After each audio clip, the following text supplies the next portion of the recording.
They do not want his death to be in vain. The attorney for the family of a dead teenager undertaking a new legal battle against the Lee County Sheriff's deputy who struck and killed him. Plus, he operates by intimidation instead of respect in management. A former mayor of Fort Myers warning the city manager's actions could cost more of your tax dollars in unnecessary lawsuits. But first, a look at live Doppler radar for you right now, showing some rain in parts of southwest Florida. And if you're not already feeling it already, you could be next. Hi there, I'm Patrick Nolan, along with Storm Patrol meteorologist Michelle Cunningham with a look at what's happening right now. Looks like a lot. It does look like a lot. Now, a lot of it's very light rain that's moving across the area, although we have seen some moderate showers, and people in Clewiston are looking at some heavy downpours right now. A lot of energy, a lot of low-level moisture out in the Gulf of Mexico, continuing to move ashore across southwest Florida. Bonita Springs has been seeing some of the heavier downpours, San Carlos Park as well, and we're continuing to watch now an area of moderate to heavy rainfall moving in across Sanibel Island, so the Lee Island coast about to get some heavier downpours across the area. Cloudy weather going to continue. We're looking at some Lehigh Acres picking up some heavy rains. And again, really just off the coast of Sanibel, that's where we're starting to see more of that moderate rainfall. It's going to continue to move across our area tonight and into tomorrow. And these rainfall totals have been increasing over the last 3 hours, particularly on the west coast of Florida. The east coast has seen quite a bit of rainfall over the last couple of days. So we're going to continue with spotty showers tonight. We'll talk about tomorrow's forecast coming up. Anytime you see weather happening in your neck of the woods, please take a picture, record a little video, and send us so we can mention you on the air. Send a Storm Patrol at Fox 4 Now. We are following breaking news for you right now. Tonight, all northbound lanes of 75 are closed right at exit 143 rather. This is the Bayshore Road exit because of a wreck there. Florida Highway Patrol says traffic is being rerouted through a construction zone, so there's definitely some congestion there. No word on how many vehicles might be involved or what kind of injuries there are. We'll bring you any new information as we confirm it for you. Got away with murder. It's just plain and simple.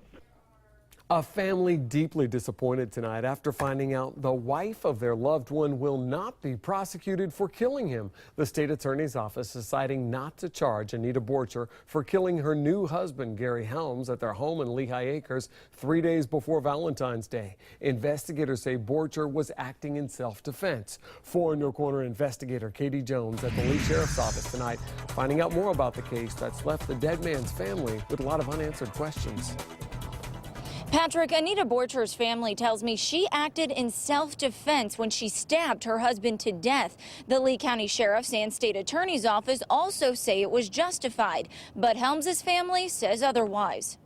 A family overcome with grief, still in disbelief that their beloved Gary is gone. Last February, he was stabbed in the chest and killed by his wife, Anita Borcher, in what authorities say was an act of self-defense.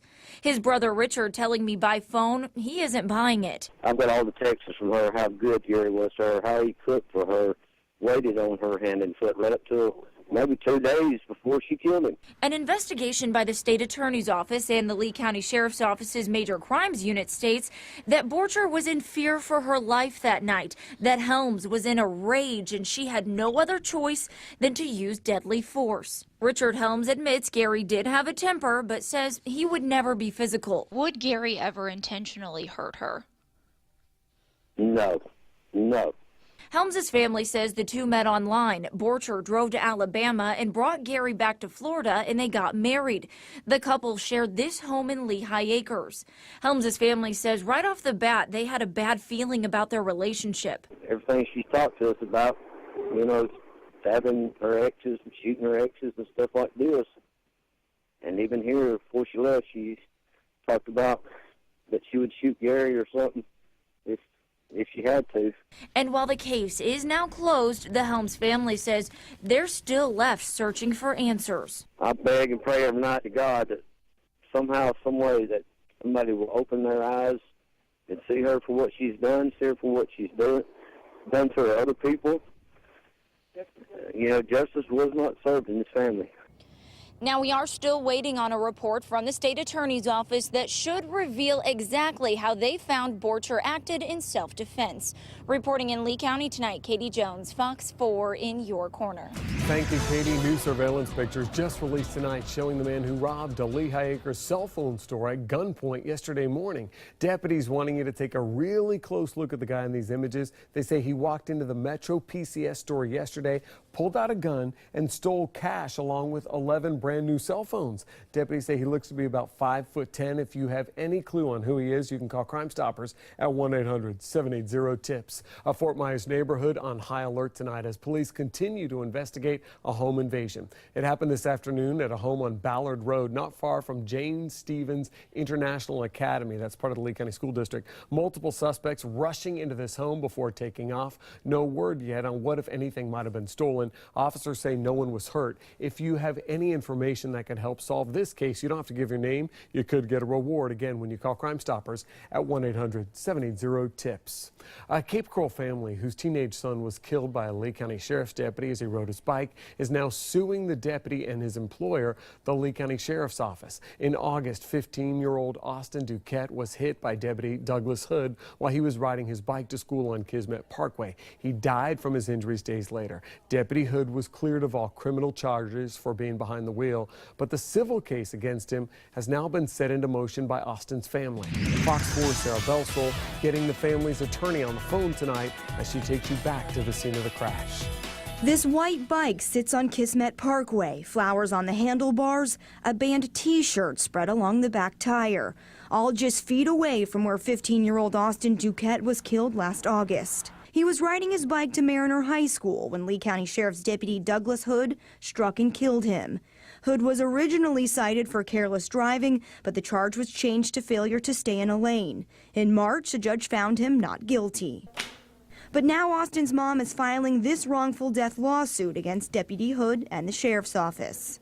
I spoke on the phone with Randall Spivey, Austin's family's attorney. They do not want his death to be in vain. They want this case and this lawsuit to raise awareness for bicycle safety so that cars share the roads with bikes and children. The suit seeks damages in excess of $15,000 and alleges Deputy Hood was speeding, left his lane, and intentionally looked at his laptop while driving. Spivey says the not guilty verdict in the criminal case will not have any impact on the civil case. That burden of proof would be beyond a reasonable doubt, whereas in the civil case, the standard of proof is the greater weight of the evidence, a totally different standard.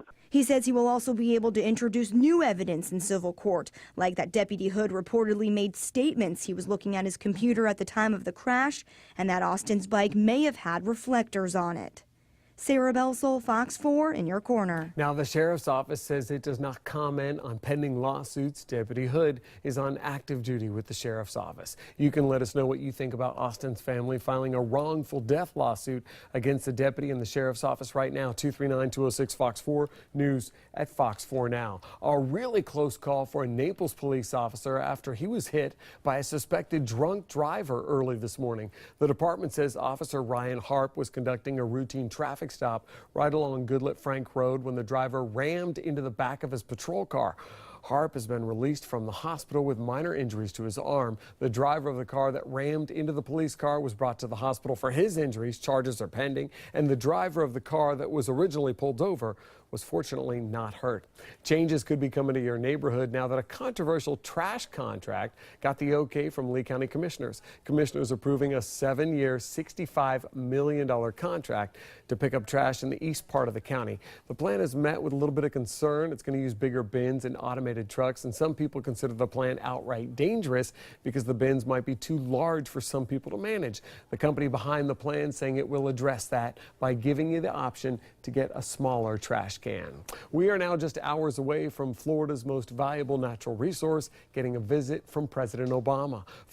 President Obama will be landing in Miami tomorrow around 1 o'clock. Then by 4 o'clock, he should be at the Everglades National Park in Homestead, where he'll address the challenges of climate change as part of an Earth Day celebration. He says, quote, "There's no greater threat to our planet than climate change." He also says rising sea levels are putting Florida's tourism industry at risk. Governor Rick Scott will not be in attendance when the president gives his speech on climate change in Florida tomorrow. The governor has been openly skeptical of the concept of climate change. Last month, allegations surfaced publicly that Scott had banned his employees and contractors from even using terms like climate change and global warming. The penalty phase of the trial for the Boston Marathon bomber getting off to a heartbreaking start today. Survivors and family members of those who died describing the horror of the attack. Prosecutors showing the jury a picture of Dzhokhar Tsarnaev giving the finger to the surveillance camera in his jail cell. They call him unconcerned, unrepentant, and unchanged. The jury must decide whether Tsarnaev should be executed or given a life sentence. A former mayor of Fort Myers raising red flags about the current city manager. He operates by intimidation instead of respect in management. And he's not alone in his concerns about the city manager. Fox 4 looking into what's happening at City Hall. Plus, don't move! On your stomach now! a Florida college student tased and tossed in jail. What led to this wild confrontation on campus? But first, people in Immokalee weighing in on the fate of a hometown football star now in jail. Next. Live from Southwest Florida's news source. News with Patrick Nolan, Amy Wegman, and your Storm Patrol weather forecast with Jim Saunders. Winner of the Emmy for Best Newscast. You're watching Fox 4 News at 10.